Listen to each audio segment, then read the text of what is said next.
Good. It's now 3 minutes past the hour. Good morning, good afternoon, good evening, wherever you are. Thank you so much for joining the webinar on extraction and debt, threats to vital ecosystems and indigenous territories. My name is Juan Pablo Sornio. I am the engagement director at Earth Insight, making threats, communicating urgency, and advancing solutions. I will be facilitating today's webinar. I will do this in English. We're very pleased to have with us today a very robust and experienced set of panelists. We have Jennifer Corpus, who is the negotiator and expert at the International Indigenous Forum on Biodiversity. We also have Dr. Andrew Plumtree. He's the head of key biodiversity areas at the Secretariat. And we also have Carola Mejia. She is the coordinator of climate justice transitions and in the Amazon at the Latin American Network for Economic and Social Justice. And finally, Tyson Miller, who is the executive director at Earth Insight. Today, we'll start with a 15-minute presentation from Tyson that will show the threats of industrial expansion and the impact of debt to vital ecosystems and indigenous territories. And from then, we will follow with an intervention from Jennifer Corpus. Then we'll have Dr. Andrew Plumtree, or Andy, as he has allowed me to call him, follow up with a presentation of himself. And finally, Carola will round us up also with a presentation. After that, we will go into a 30-minute Q&A session. You are free to use the chat for questions and comments, and I'll harvest the questions as we go and then pose them at the end. If you don't mind, when you pose a question, please introduce yourself. If you want, you can also keep it anonymous if you don't feel comfortable with it. And please mention who the question is referred to. And with that, I'm going to pass it on to Tyson to take it away. Thank you, Juan Pablo, and thanks to all of our panelists, and thank you to all of you who are here. We really appreciate you joining this webinar on this important topic. I am the Executive Director of Earth Insight, and we are an organization that is focused on building tools and momentum for restricting industrial development in critical ecosystems and indigenous and community territories and lands. And I'm really pleased to be here today with you. So I'm going to walk through a, get my presentation right. Here we go. A bit of a deck, and great, I think everybody can see that. Okay, so we're going to dig in. We recently produced an analysis looking at threats, industrial oil and gas and mining threats to vital ecosystems and sort of the Pantropics, as well as a debt and biodiversity infographic series. So I'll be drawing from both of those publications, which are both available online in either our reports or our insights section. So from the Closing Window of Opportunity report, we collaborated with the International Indigenous Forum on Biodiversity, as well as the World Commission on Protected Areas and Campaign for Nature. And this is just a high-level scan and look at sort of, for context, what is extremely troubling, but also there's an opportunity before us here as you look at this. But across the 3 vital regions with high degrees of intact forests and lands and indigenous and local community territories, there's immense risk with respect to KBAs. Key biodiversity areas, as Dr. Andrew is going to speak to in a bit, are likely the areas that countries should be prioritizing in the next rounds of the 30 by 30 protected area commitments in connection with the Global Biodiversity Framework. And there's immense overlap with oil and gas and mining and other drivers that are putting these areas at risk. You can see this is a bit of just the distribution and at a country scale, what the KBA overlap is specifically with oil and gas. Obviously, oil and gas is a proxy. It's not the only driver, but it is, once that kind of development comes in and all the related infrastructure and road building, et cetera, the first cut can often be the deepest. So this just gives you a bit of a sense of, from a country breakdown standpoint, where high degrees of overlap exist.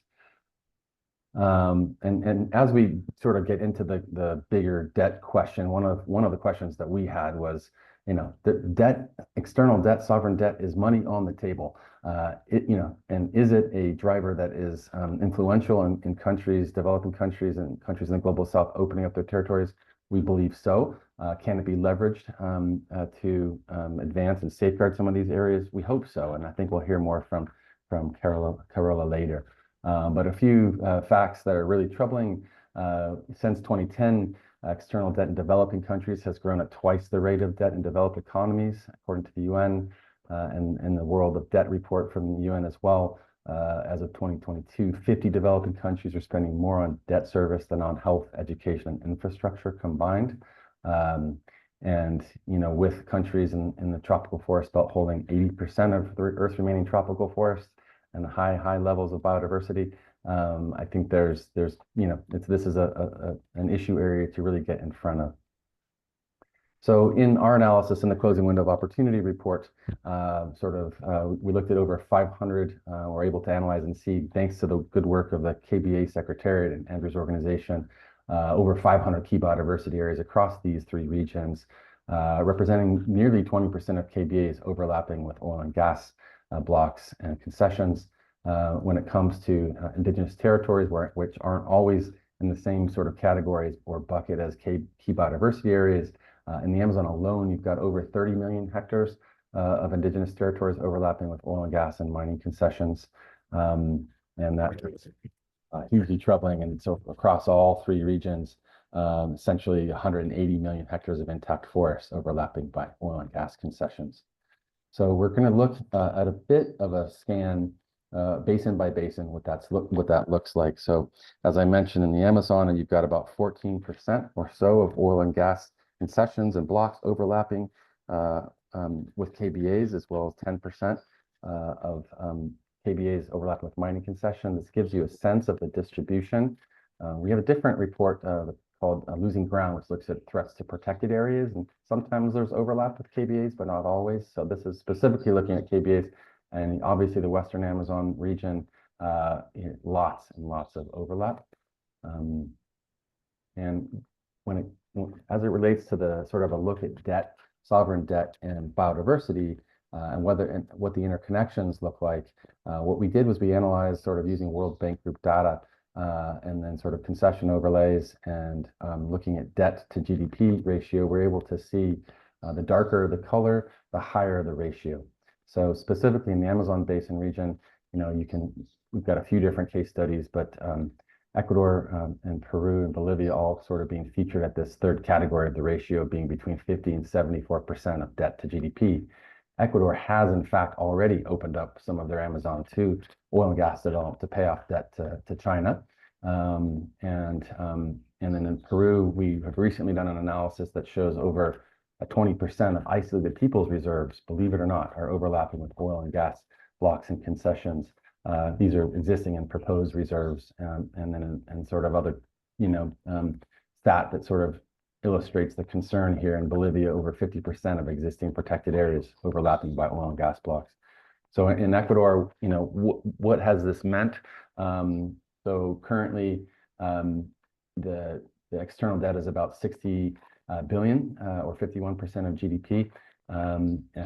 Nearly 60% of Ecuador's Amazon is under oil and gas concessions. And I was there in 2019 when there was countrywide massive protests and huge instability as a result of debt restructuring and austerity measures. So I think external debt can really impact a country in significant ways. And as I said, we'll hear more about that from Carola later.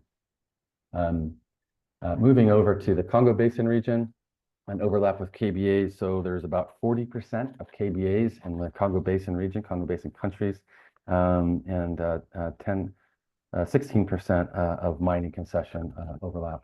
And it's substantive. The DRC is really ahead of the pack, and with the Republic of Congo behind as a close second in mining, and Central African Republic also second when it comes to oil and gas overlap.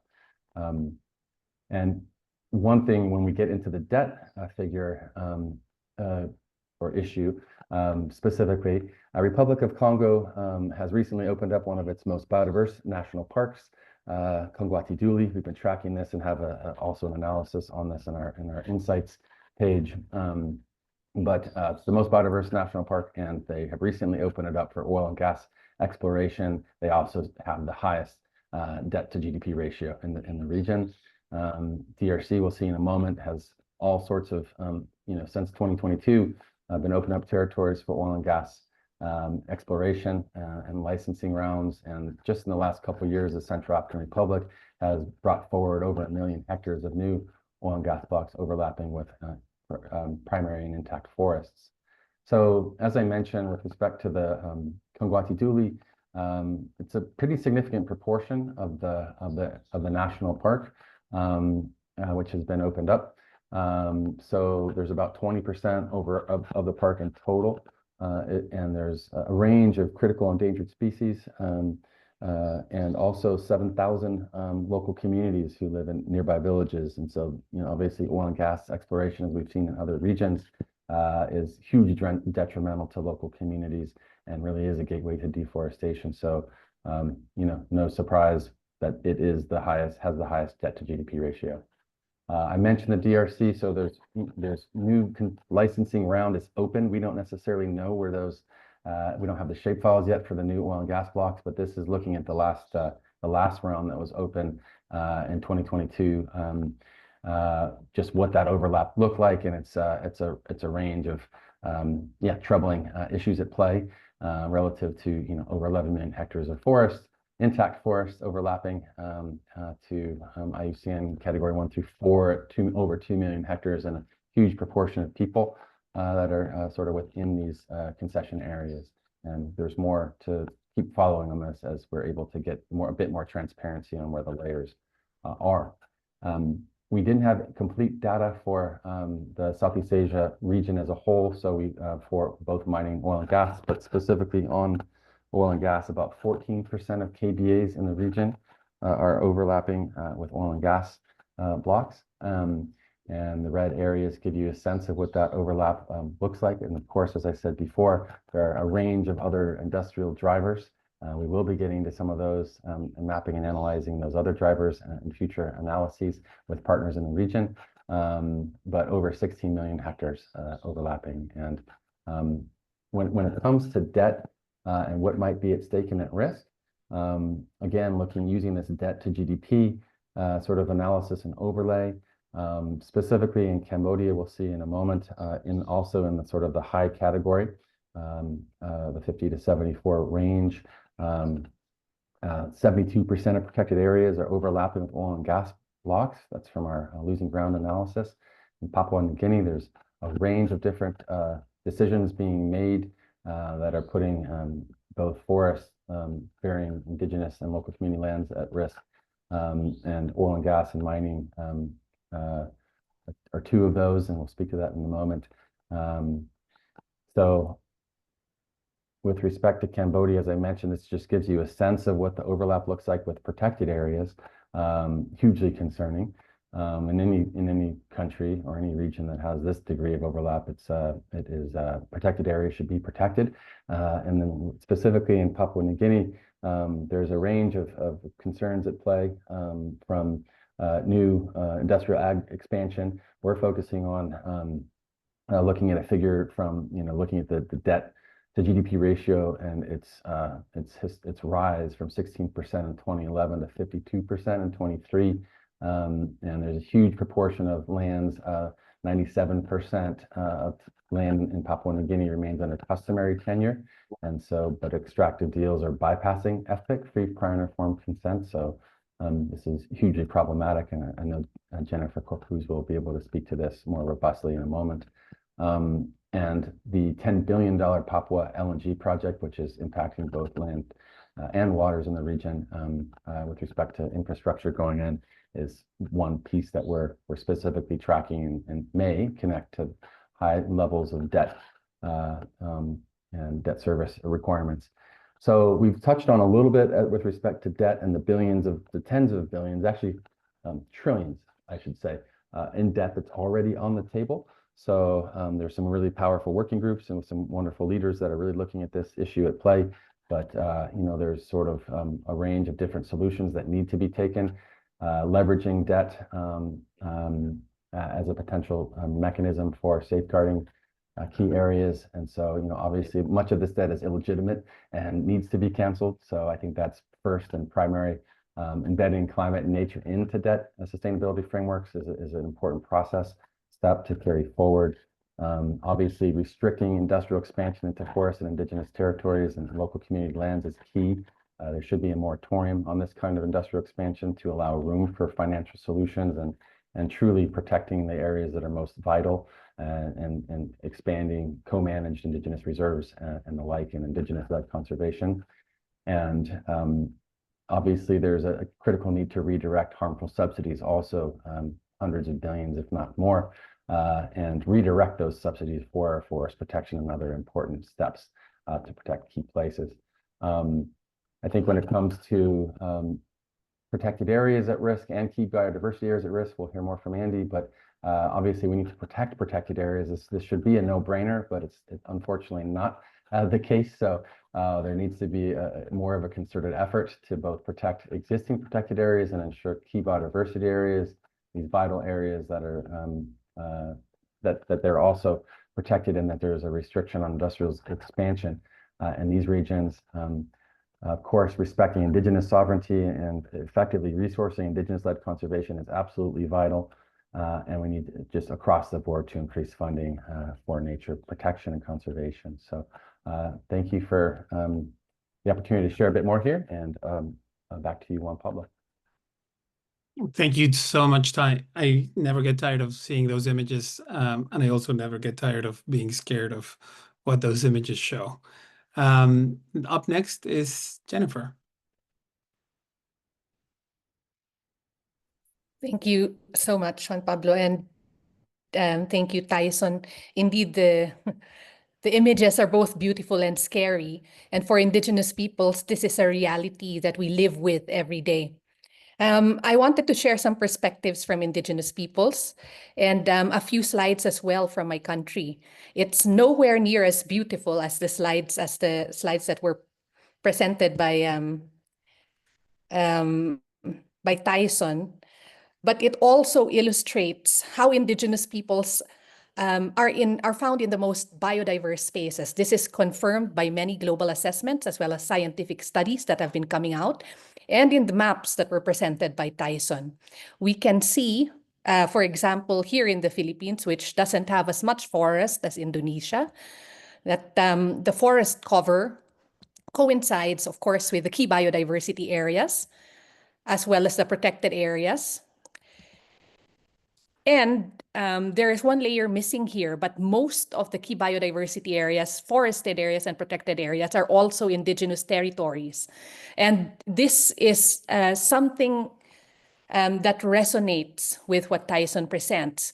And it's something that we feel every day on the ground, the threat that mining in general brings, and most especially mining for oil and gas, and in recent years, mining for critical minerals. So it's a threat that is felt by Indigenous peoples every day. And we feel that this is something where we need more tools to deal with these threats that we face. Indigenous peoples, I just wanted to present this, have worldviews that are very, very holistic.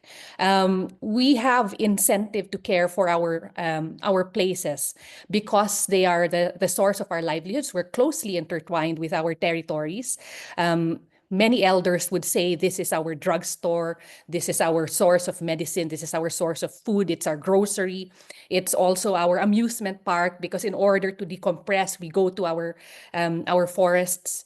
And so it's deeply distressing because many of the mining for oil and gas and other minerals happen in sacred sites. There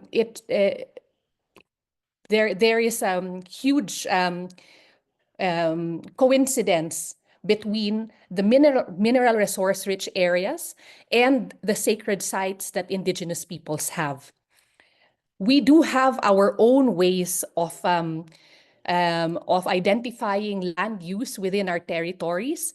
And one demand from Indigenous peoples is that this land use, these ways of using land be recognized. Unfortunately, what we have found in the map that I presented earlier is that here in the Philippines, where we have a law that requires free, prior, and informed consent for any project that takes place in Indigenous territories, especially those that have the potential to destroy our territories, there's a necessity for free, prior, and informed consent. So at the moment, there have been about 500 certificates of consent given. About 60% are related to oil and gas. And in these these numbers of certificates of consent given, we see that many have been manipulated. So even in places where consent is mandated, because of the economic imperative, the need that the government has feels for this mining, they tend to manipulate or bypass the consent process. So it is even more alarming here in Asia and in other parts of the world like Africa, where consent is not really regarded as something that is required for mineral extraction.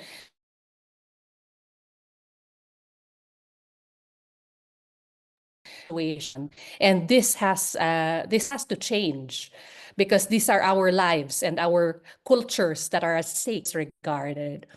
So maybe I'll stop my presentation here and just say that Indigenous peoples are in need of all the tools that we can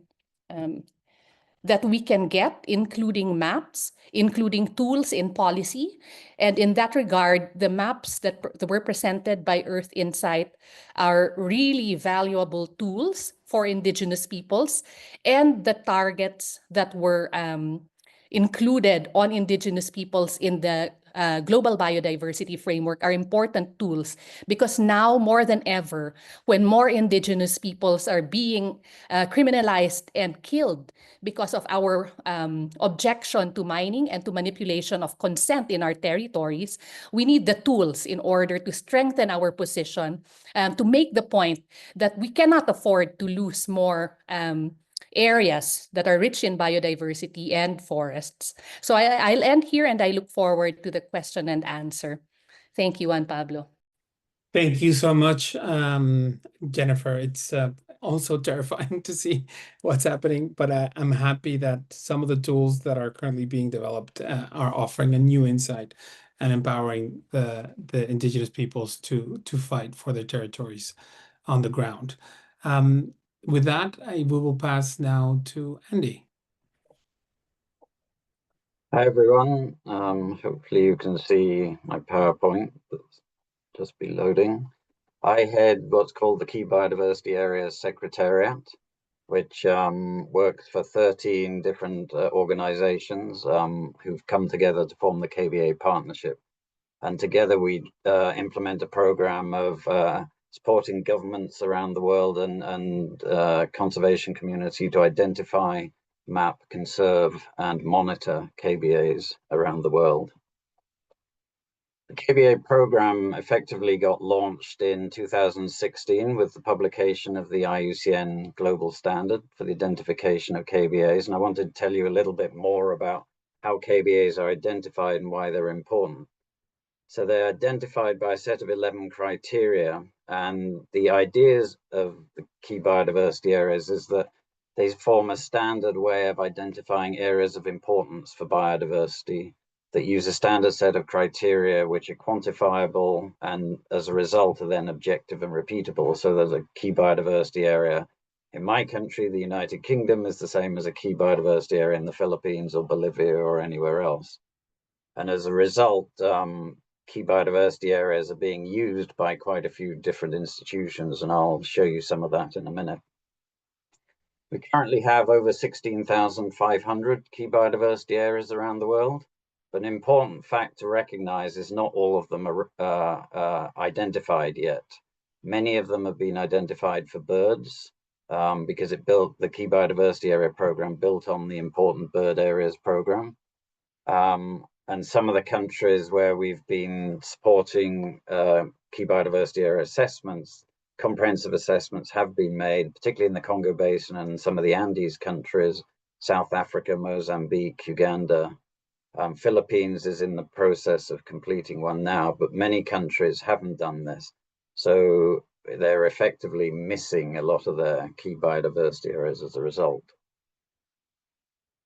Key biodiversity areas, because of this comparative nature between countries, they're now used as indicators for the Global Biodiversity Framework for targets 1, 2, and 3. They're also indicators for the Sustainable Development Goals 14 and 15. And they're also being used in the Convention on Migratory Species and the Ramsar Convention, and also studied and analyzed in IBES reports and other things like that. Key biodiversity areas, it's frightening to see that 18% are threatened by oil and gas mining across these 3 regions from this study. Another study showed that up to 80% of KBAs have some sort of infrastructure in them. That's like buildings, roads, power lines, that sort of thing. A recent report by WWF showed that 7% of KBAs have energy transition metal mines operating or plan to be operating in them as well. So even if we were to say that we should be stopping oil and gas mining because of impacts on climate change, and we have to switch to other forms of energy, the need for these energy transition metals, it seems to be at least having quite a major impact on KBAs as well. We're also losing KBAs to agriculture and logging, and also hunting, fishing within KBAs, which is very difficult to quantify. And currently only 43% of KBAs globally are overlapped by protected areas. And so this gives an opportunity not only for the expansion of protected areas under 30 by 30, but for the identification of other area-based effective conservation measures, or OECMs. KBAs are used by the private sector. They're identified as critical habitat under the International Finance Corporation's Performance Standard 6. And they're similarly used by the 136 banks that have signed up to the Equator Principles. Similarly, the Asia Development Bank has also identified KBAs as areas to avoid. So with all of these banks signing up to the use of KBAs and identification of them as critical habitat, what that means is that anyone coming for loans for concession areas to be able to develop them, they have to be able to show and monitor that they will have no impact on the species or the ecosystems that trigger KBA status. KBA data is also provided through a whole load of other online tools and through the global reporting standards such as TNFD and SBTN and CSRD and GRI, which means that companies have to report any impacts that they're having on key biodiversity areas. So with this use by the private sector already, the hope is that these threats that are there or potentially there will be at least minimized in the fact that they at least have to make sure that the species or the ecosystems that trigger KBA status don't decline at a site. We have developed some guidelines for business on managing risk in key biodiversity areas. And this set of guidelines is another IUCN publication. We encourage the application of the mitigation hierarchy, minimizing impacts where possible before trying to then potentially offset impacts. But we also push for a net positive impact on KBA trigger elements at any site. So finally, to finish with a good example of a country that's gone through a comprehensive assessment of their KBAs is Mozambique, where they started the process in 2019 and completed it in 2021. They incorporated all the KBAs in their national territorial plan, so their spatial plan for conservation across the country, as well as for development. And they then developed some specific laws on biodiversity offsets. So if a company is having any negative impact on biodiversity in a country, in Mozambique, they can offset those impacts after they've minimized the impacts by supporting the funding of key biodiversity areas within the country. So it's a way of providing some sort of sustainable financing for those KBAs. So while we recognize that not all KBAs are likely to be saved, we would at least push that these sort of these structures are put in place within countries by governments to try and minimize the impacts to key biodiversity areas. And we would hope that certainly with all of these oil and gas concessions, that similar things would happen with those. Thank you.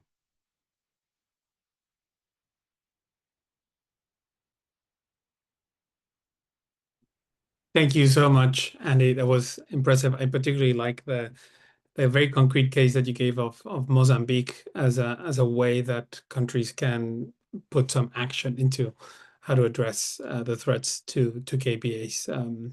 It's helpful to deal with the other maps that are showing all the threats popping up everywhere. I now want to invite Carola to talk a little bit more about how debt has an impact on biodiversity loss.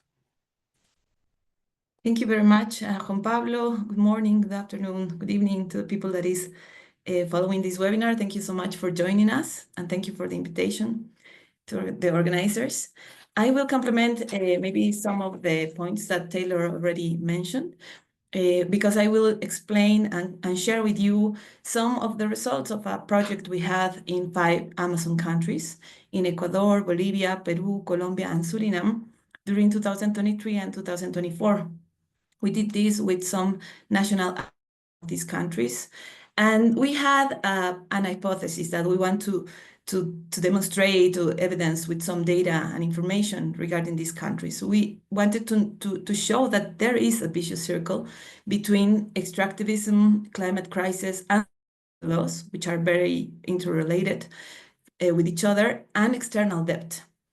And with that hypothesis and with the results of this project, the objective was to start an alarm and raise awareness about these problems and their interrelationship, because it is very important to give them more comprehensive solutions and more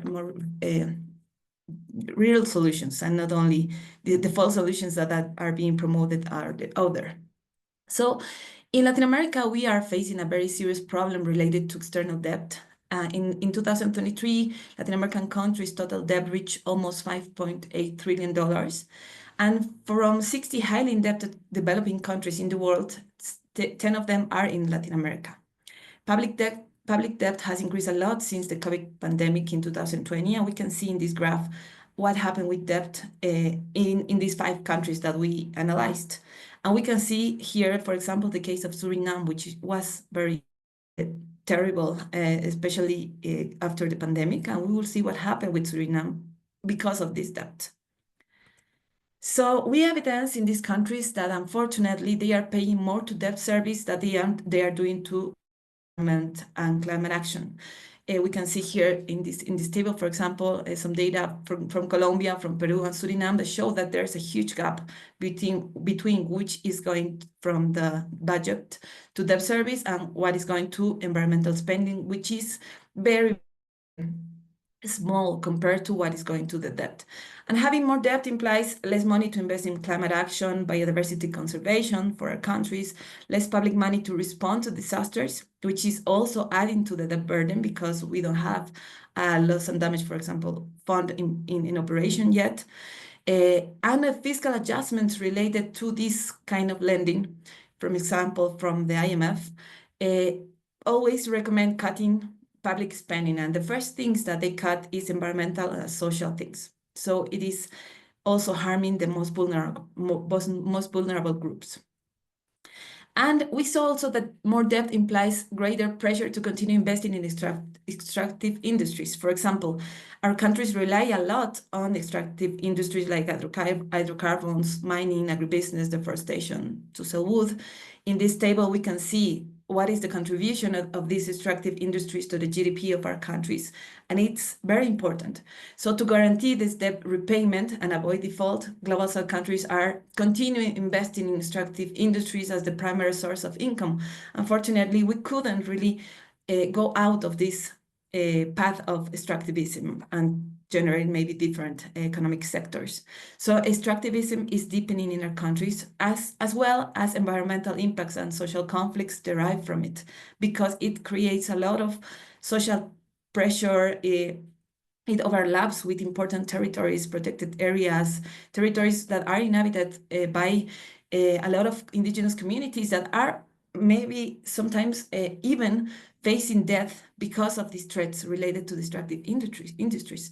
And for example, this report, the Global Witness report published in 2024, showed what happened with the number of murders related to nature defenders in 2023. And we can see here that Colombia, for example, is the country with the highest number, 79 murders of nature defenders in just 1 year. And it's something really, really terrible, because while we were implementing the project, we had a lot of dialogues with local communities, indigenous leaders from each of the 5 countries. And they were always saying this, that they are really every day putting their lives in risk because they are trying to protect their territories, protect nature.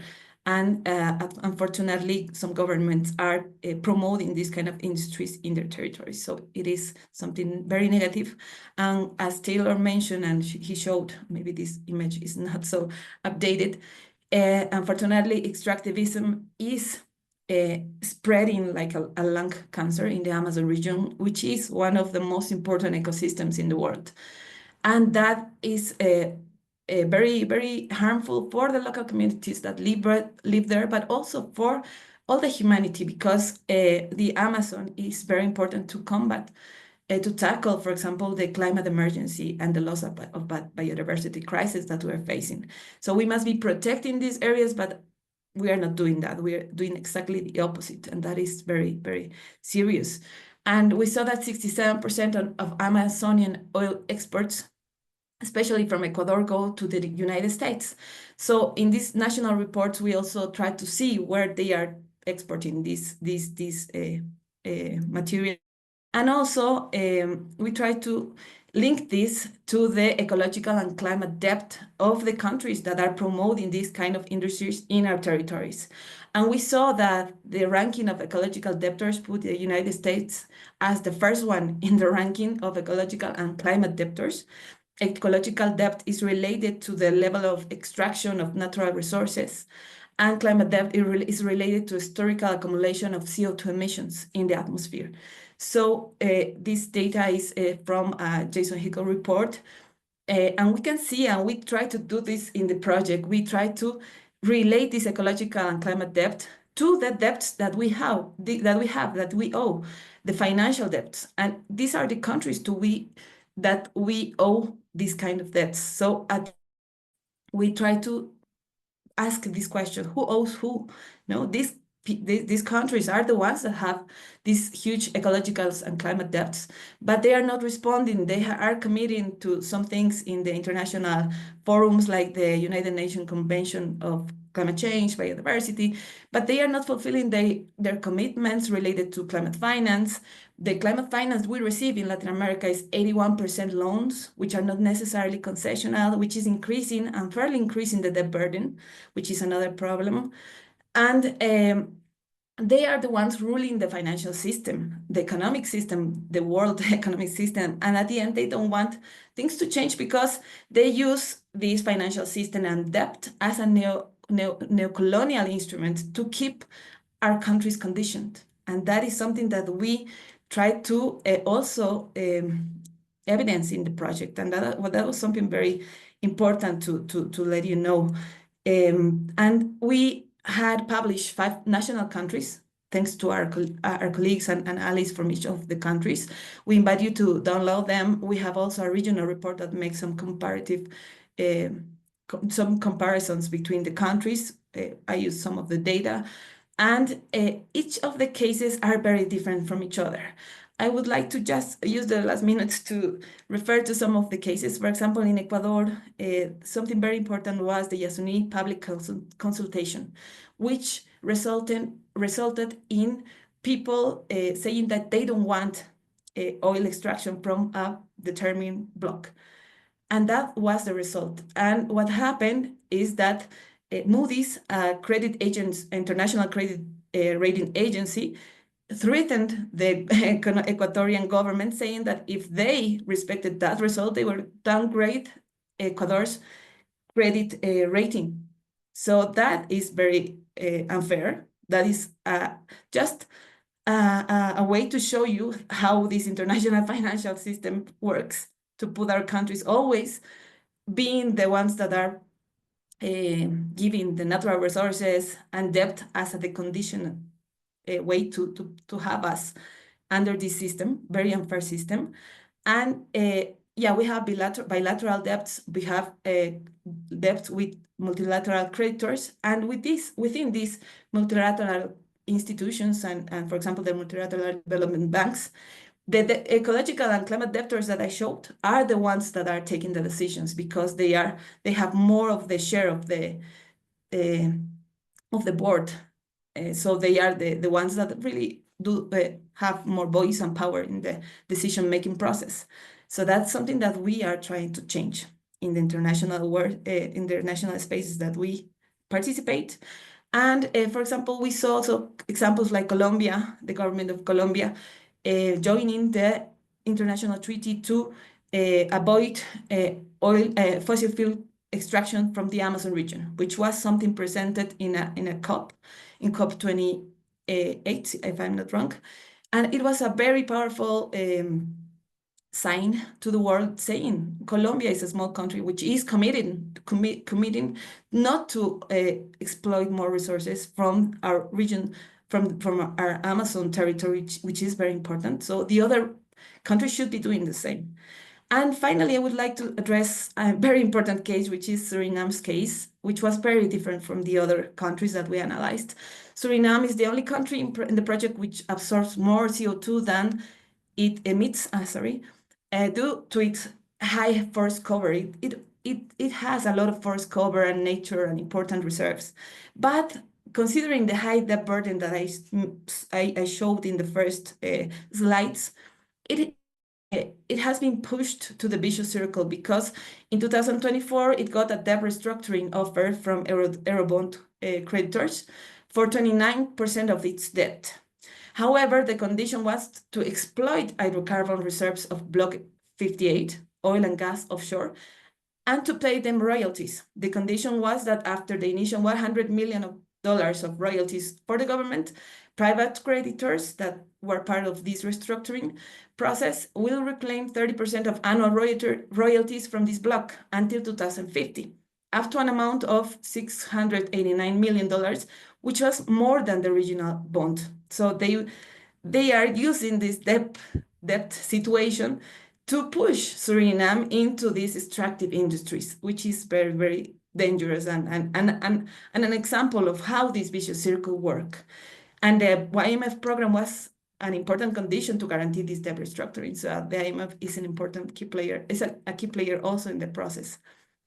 So we had a lot of recommendations for each country related to these topics, and I know I don't have much time, but I really invite you to read the reports, to download them, and I will be looking forward to any questions. Yes, thank you. Thank you so much, Carola. I think that rounds up a very good panel, and we can go in a few directions. I have 3 questions. I'm going to read the 3 questions, and I'm going to address them to the people that I believe are the best positioned to answer them, and we'll take badges of 3. So the first question is a question for Tyson, and the question is, do you have a map or maps or research on illegal mining that is impacting forest and biodiversity? And they point that illegal mining remains widely happening in the 3 basins that you highlighted on your presentation. The next question, I'm going to pose it to Andy, is do you have any information on how LNG carriers affect KBAs or any frontline communities? And the second question also for you, and another one in there for Jennifer, is any updates you could share about biodiversity offsets and its opportunity to finance the biodiversity conservation? And for you, Jennifer, anything in particular to finance Indigenous people communities-led conservation? So I hope everybody got those questions. I'm gonna bring it now back to you, Tyson, first, and then we'll go to Andy. Well, thank you to all the amazing speakers and panelists, and appreciate these questions. So I think it's a really important question from a data access standpoint. It's oftentimes we are working in very data sparse environments, but there are also ways to access key spatial layers and the like from ministries of hydrocarbons and mining. When it comes to illegal mining, that is something that we haven't been historically tracking, but are hoping to do more of. And I know that there's others, and I'll get some hyperlinks and share them in the chat. I think Info Amazonia has some good data and information, and I believe Amazon Mining Watch.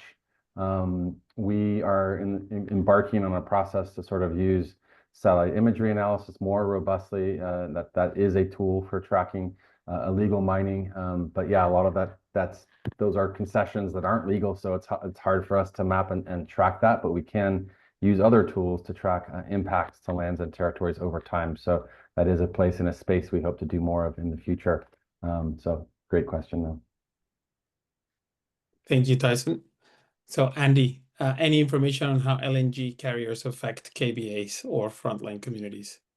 What is LNG here? Liquefied natural gas. Liquefied natural, okay. Not directly. We want to get more monitoring information from our KBAs. Certainly the impacts of roads, and how, this is how they're transporting it out. The impacts of roads opening up sites, particularly in remote areas, that's well known as having negative impact through hunting, particularly hunting of large mammals and large birds. That follows in from that, if that's what the question was about. But we're setting up a site monitoring program this year, which will encourage site data to be collected, and hopefully we will capture what the sort of main threats to the trigger elements are at each site, but we don't actually have that in place yet. Thank you, Andy. And we are seeing, I mean, related to what you say, we do see the first cut being the deepest. So the moment you build a road, then that adds to degradation. And often that could happen with the expansion of LNG. And we know, at least at Earth Insight, we've seen that there's a 45% increase of LNG capacity from now until 2030, which is huge, particularly in coastal communities. We would need to map that increase with KBA location. I think that's a very good thing for us to think about. There will be a report that's coming out in 2 weeks around the UN Oceans Convention on the impact of LNG on frontline communities that we will be happy to share with the people attending the webinar. There was another question in there for you, Andy, regarding biodiversity offsets and how do you see their potential to finance conservation? And linked to that, just to prompt you, Jennifer, after Andy responds, was the question on would that help Indigenous people-led community conservation as well? So I'm well aware of the trade-offs in using offsets. They're not perfect. There was a lot of discussion amongst KBA partnership when we came up with our business guidelines about whether to include offsetting or not. In the end, it was agreed that we would encourage it, provided that there's net positive impact at a site and the impacts on the species or the ecosystems that trigger KBA status and are minimized. And ideally that they would be maintained or increasing in number at a site. We recognize that we can't stop all activities happening in all KBAs. Some KBAs, there's some KBAs we have that's farmland at the moment, and the farmers have come together to protect an area that's important for migratory birds, for instance, and they come and feed on the grain in their fields. So we wouldn't want to say that we would want to stop all industrial activities or farming activities in all KBAs. It's all very much going to be dependent on the situation. But clearly, mining tends to have major impacts on the habitats and ecosystems that all the species rely on. So mining tends to be something that we would push for. Ideally, it would never happen. If they're going to have any sort of impact, even if they're operating outside the KBA, but then having knock-on impacts adjacent to them, we'd want people to be aiming to offset those impacts in some way. And as I said, the example in Mozambique is that they've set up a system to try and fund sustainably the KBAs from impacts outside of KBAs. Thank you for that, Andy. And then the question to you, Jennifer, is could biodiversity offsets help finance Indigenous peoples' community-led conservation? Yes, thank you for the question. Indeed, Indigenous peoples are sort of caught between a rock and a hard place. Earlier, we had to consider carbon offsets as something that, that could be marginally less harmful for Indigenous peoples compared to mining, right? Because Indigenous peoples really, we are pushed to the wall, and we have to make these difficult decisions. We have started entering discussions on biodiversity credits now. We are not as such fans of biodiversity offsets because unlike carbon, you cannot exchange it. We regard biodiversity as more complex and not fungible. However, we do view it as an opportunity, to finance Indigenous-led conservation. And of course, this is in addition to the other approaches like the Inclusive Conservation Initiative, for example, from the Global Environment Facility, and also aligned with the finding that Indigenous territories with secure tenure are better protected.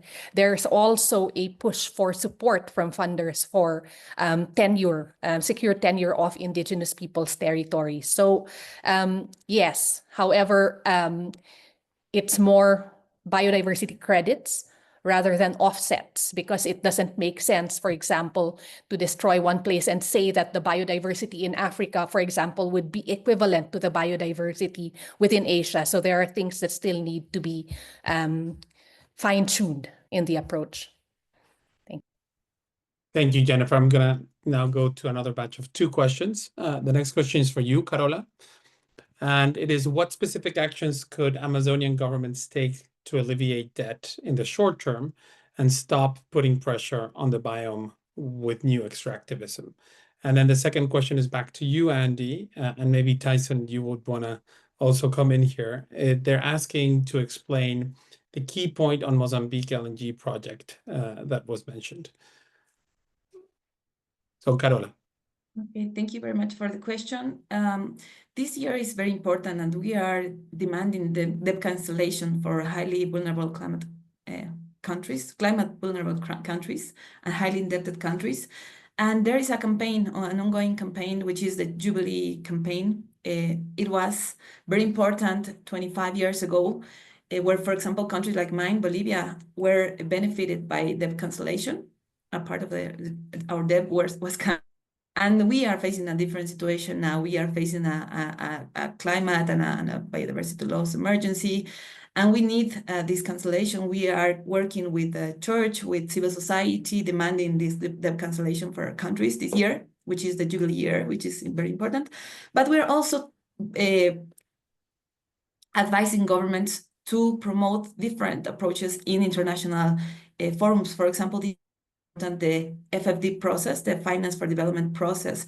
We are having a 4th conference of FFD in Sevilla in June, and we are demanding their real solutions to tackle the debt problem. For example, the creation of a UN Debt Framework Convention as a more democratic space within the UN to solve the problems. Because right now, what we have is just a club of creditors which take the decisions, and that is not responding to the problem. It's just adding to our debt burden. And we are also advising our governments not to fall in the false solutions that rich countries are trying to give us. For example, the debt for nature and debt for climate debt swaps.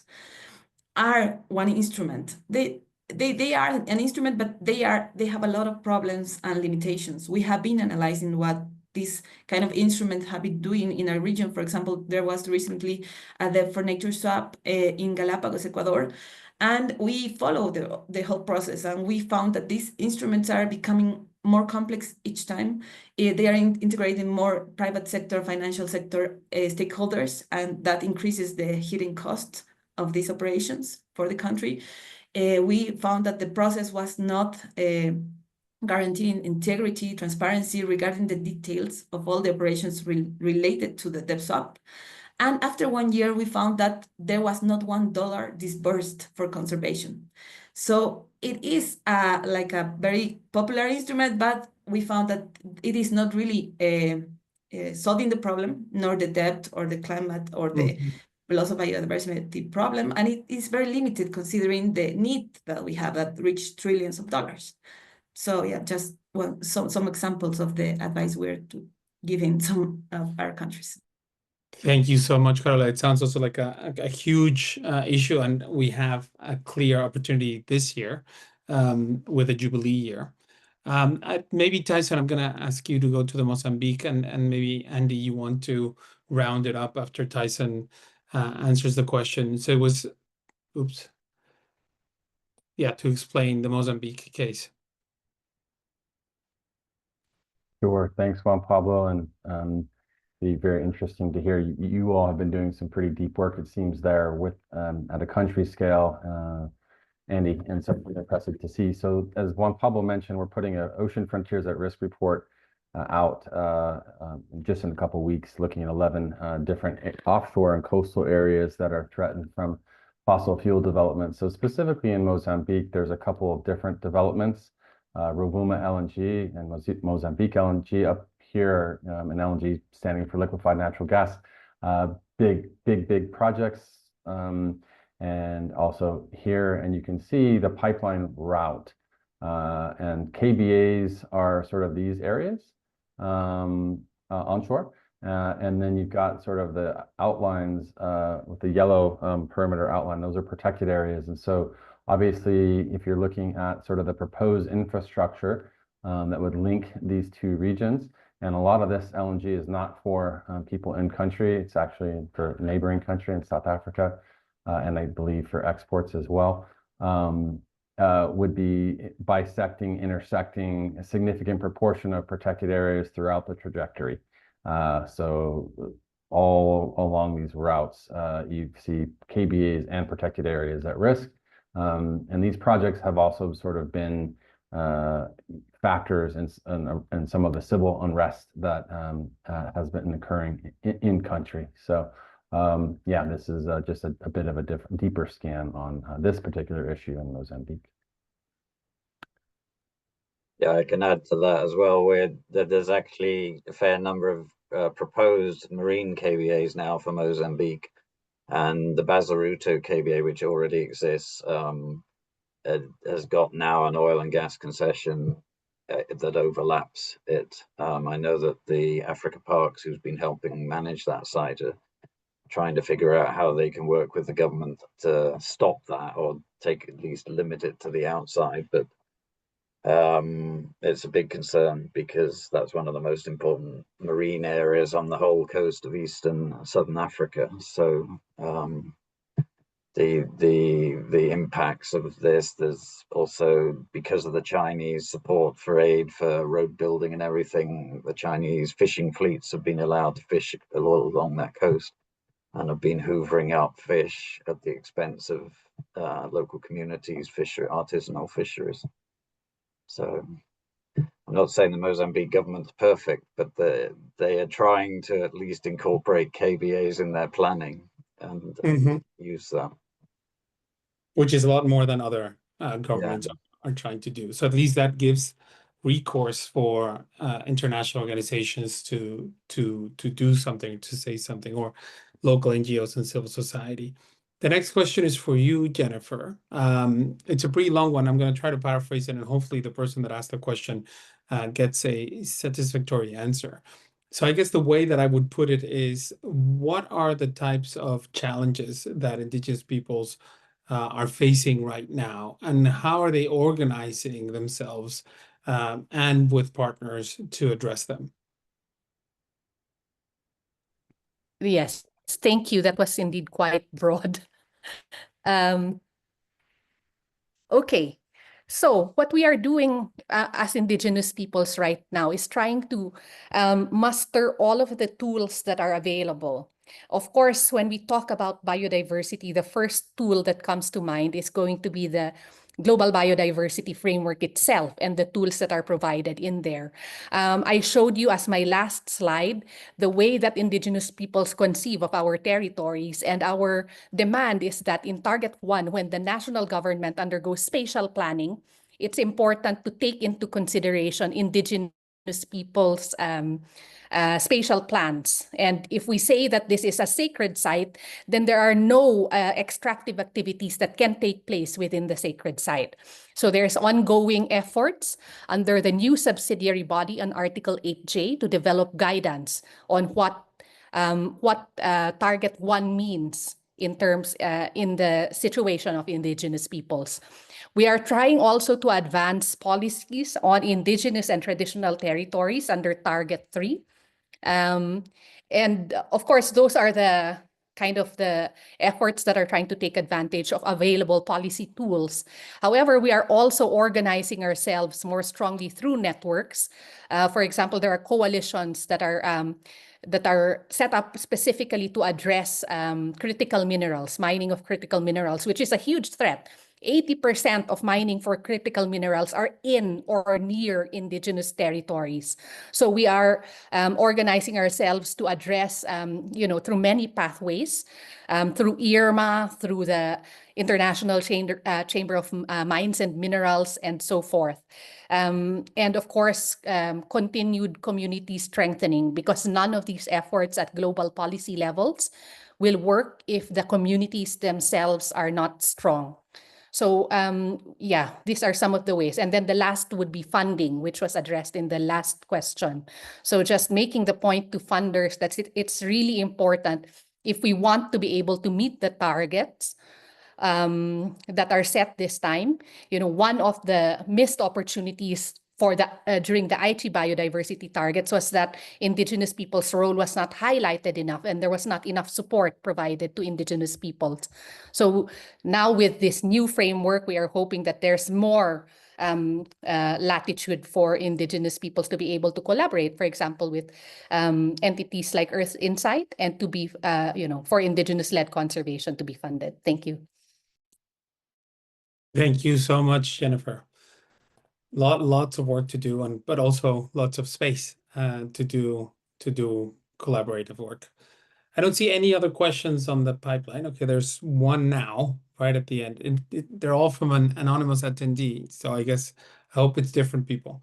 So question for you is, what are the current global or specific regional oil gas mining business standards or policies that you think are important to be influenced to bring KBAs and Indigenous people rights attention to be counted, that you're aware?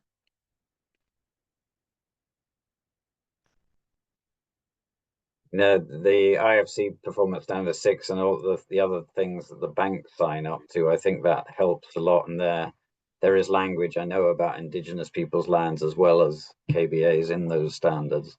And similarly, the push to get companies to measure their impacts and dependencies on biodiversity, KBA and Indigenous people's languages in all of that as well. So the more we can encourage our governments to basically be signing up and making that policy that all companies have to be measuring their impacts and reporting on them and minimizing those impacts, I think that can help us move towards a better position, at least.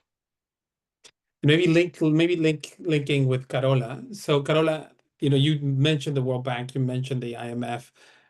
When they are like, how do they incorporate biodiversity and Indigenous people rights in their lending practices? Well, they have safeguards that you are supposed to respect in their projects, but there are a lot of criticism regarding for example, that they are funding some harmful projects related to some fossil fuel industries, to gas that like a low carbon fossil fuel, and we are also criticizing, for example, the quality of the funding. We saw that 89% of climate finance, for example, through MDBs are loans, and most of 70% are non-concessional loans. So not even the MDBs are giving good conditions to this lending. So that is something that needs to be reformed, and it's something that needs to be taken into account. And maybe give more direct access windows to indigenous communities and local communities that are protecting these kind of biodiversity areas.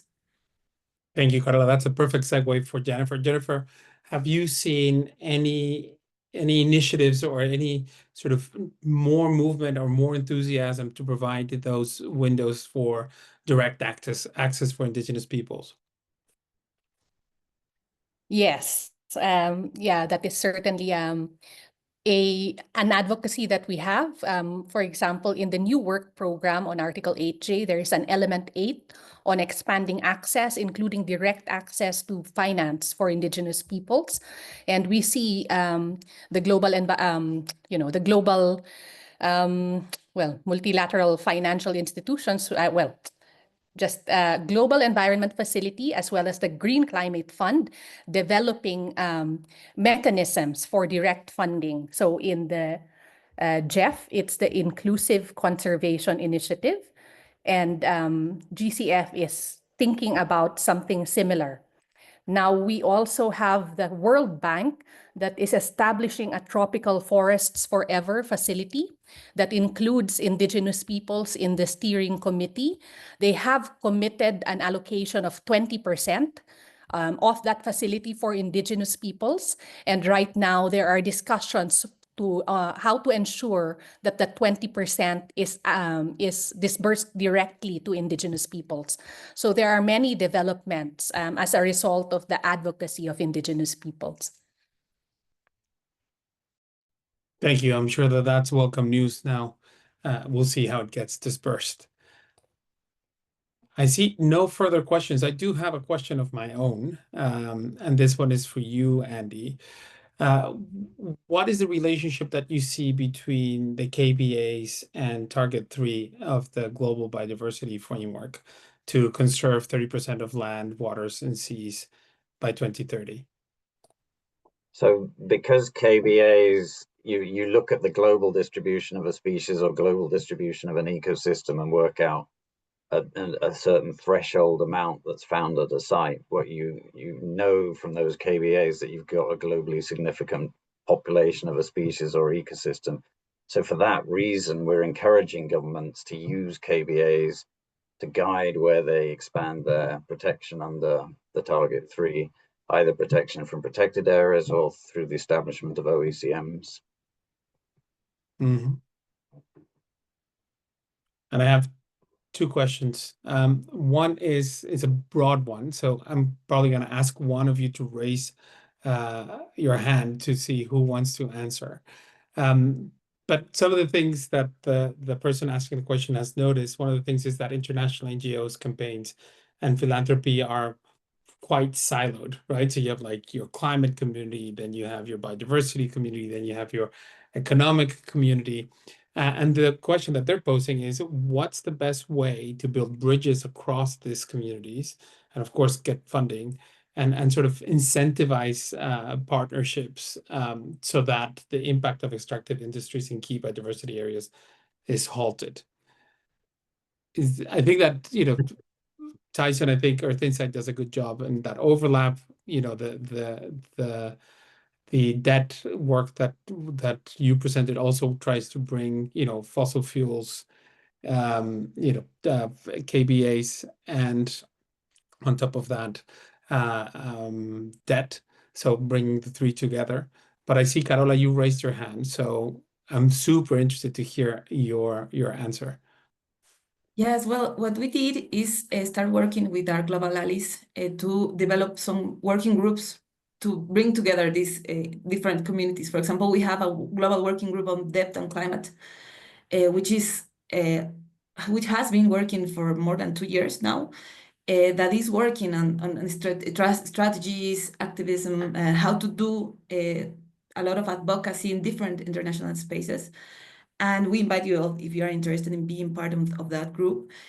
Within the FFD process, the Finance for Development process within the United Nations, we are part of the civil society mechanism, which is very broad and has different work streams. We are co-leading, and we have created this new group related to climate and environmental finance to have these topics as cross-cutting topics within all those economic discussions related to debt, tax, justice, trade, international cooperation. So we are working organizations, NGOs that are interested in those topics to these economic dialogues and discussions and negotiations in United Nations negotiations. So we are trying to reinforce the acknowledgement of how climate and environmental issues are directly related and a result of these decisions in the international financial economic systems. So we invite you also, if you want to be part of that, please write to me. We can give you the process to be part of these groups. And I think that is the thing that we need to do, is stop working in silos, really build these bridges to have more power to advocate and have better results, and also try to bring these indigenous people's voices, participation, and proposals and demands, and also make visible that they are already working with solutions that are maybe not being considered, that are important. Yes, Andy. Yeah, I was going to say that's encouraging to hear. I've been in this work for long enough now to sort of seen change over time. And when I first started, you didn't have Indigenous peoples represented at any of these major meetings. You didn't have the business community represented at these meetings, and that is changing. The KBA data is provided to the private sector through the Integrated Biodiversity Assessment Tool, or IBAT for short. And there's been an exponential demand from companies in being able to access that data to be able to do their planning. So I think things are changing. We still got a long way to go, but I'm not too depressed by it, to put it that way. Very good. I wanted to give Tyson a chance. Great, and I might be opening up a comment or a question for you, Jennifer. Well, a couple of things. I think on the prior question, one thing to mention as it relates to increased funding for IPLC-led initiatives and leadership. So I think it is for sure encouraging to see the 20% intention in connection with the Tropical Forest Forever facility. Let's hope that actually stays in the final standard, and I think that would be really a powerful mechanism. Also, the Global Alliance of Territorial Communities has in recent years established the Shandia platform as a mechanism for direct funding. And I think that's a really interesting model that can be replicated for sure. And then there's been different, like the IDB working with partners. The Amazon Basin region has established a $10 million Amazon fund. And so I think yeah, more needed, of course. Yeah, and I guess one question that I've got for you, Jean, is, really where are the deltas? Where are, I think at a high level, I think there's a need for it. There is movement, there is traction with respect to Indigenous-led participation in key venues.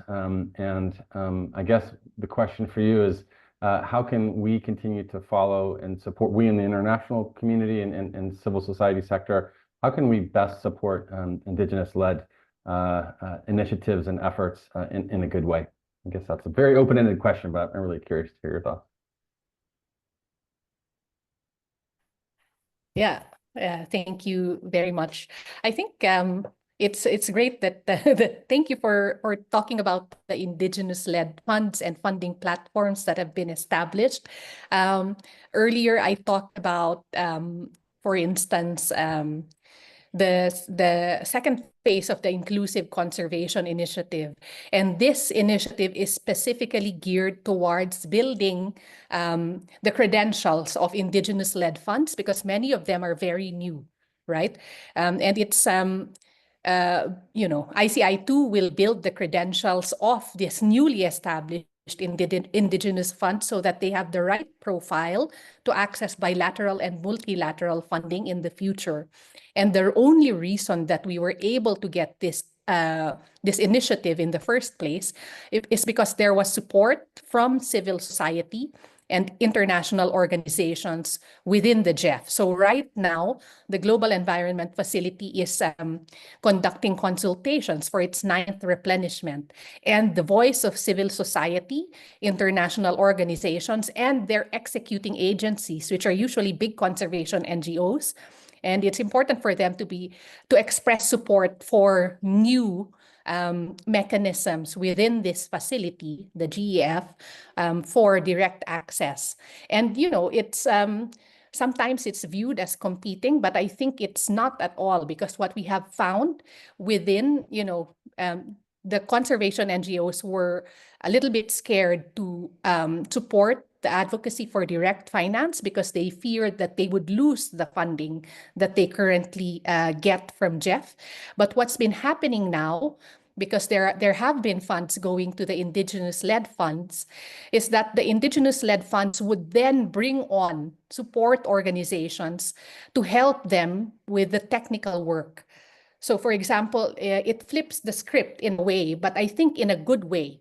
So I think we shouldn't be afraid for that indigenous peoples will get the funding directly, because in the end, they would bring in expertise from support organizations, technical organizations. And I think that's a good way to do things, because indigenous peoples would then have their vision and their worldviews guiding how they engage with civil society and conservation NGOs. Thank you. Mm-hmm.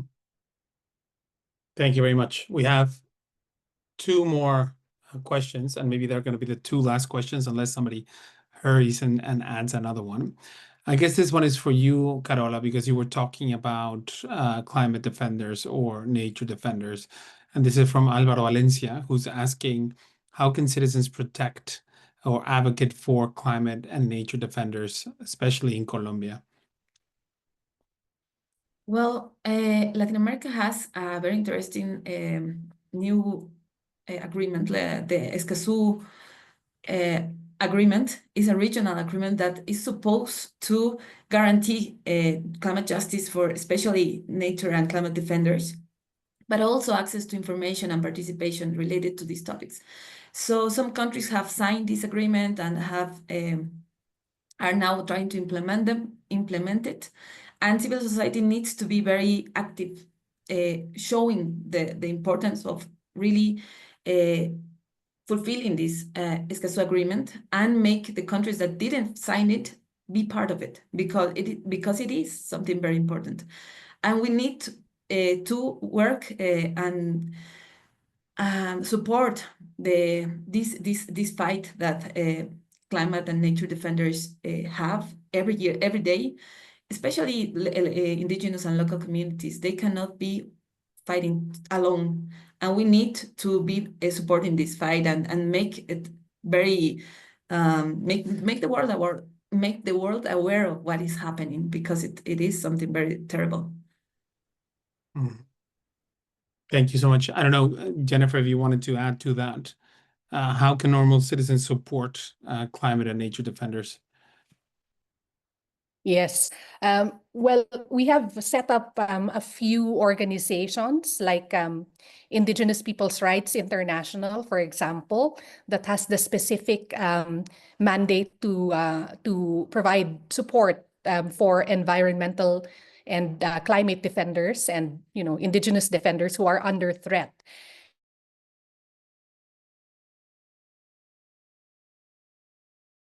Is a sanctuary fund under threat, it's best to hide them for a little bit. And we've found that it's been quite helpful if there are other indigenous territories that can host these leaders who are under threat, but also they really need like a legal defense fund, because there are also cases filed against them.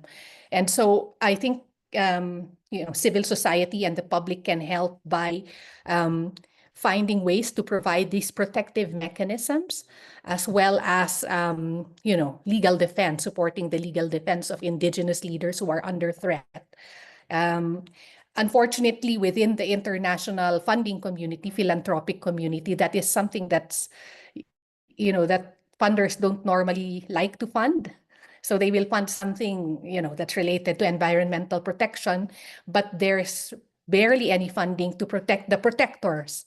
And so, if there's some support that can be expressed for protection of the protectors, then that would be very helpful.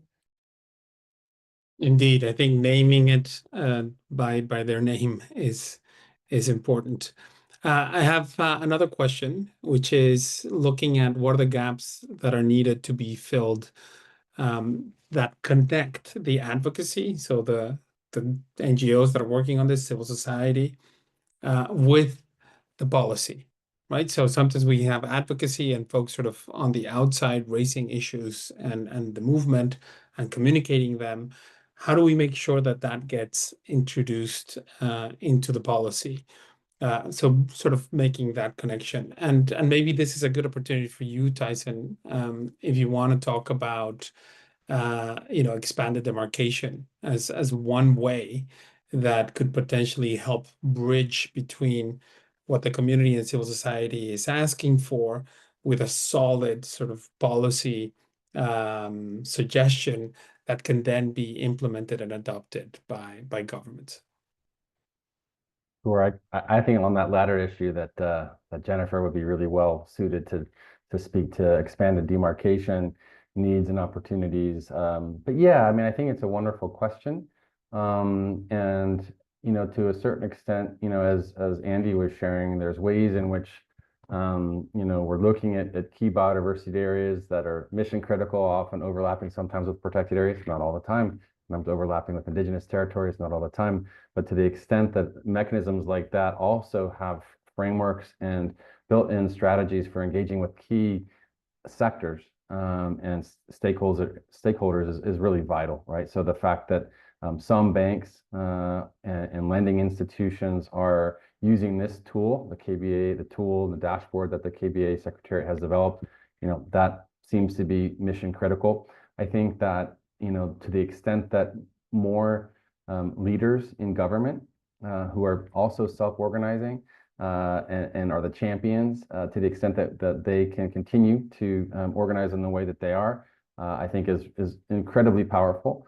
So I know there's like the Parliamentarians for a Fossil-Free Future is sort of an illustrative group of champions, leaders within government, municipal government. It doesn't matter what level, but to the extent that those folks that are in decision makers in elected office can keep organizing and have the tools at their disposal, I think is absolutely vital. And that capacity. So I know that there's some folks from the philanthropic community on the call, sort of identifying this as a need area, that the need for bridging between advocacy and policy and groups on the ground, I think is vital. Yeah, sustained resourcing for this kind of work, I think is worth calling out. But Jennifer, yeah, I think we didn't really touch on demarcation and the critical importance there, and even if you look at the map that we had in the Amazon Basin region that looks at indigenous territories and overlap and threats, that's because there's been so much work and efforts at the local government level and national level to identify, demarcate territories, but I know that many places that is not the case, and so it'd be interesting to hear your thoughts about what's needed there.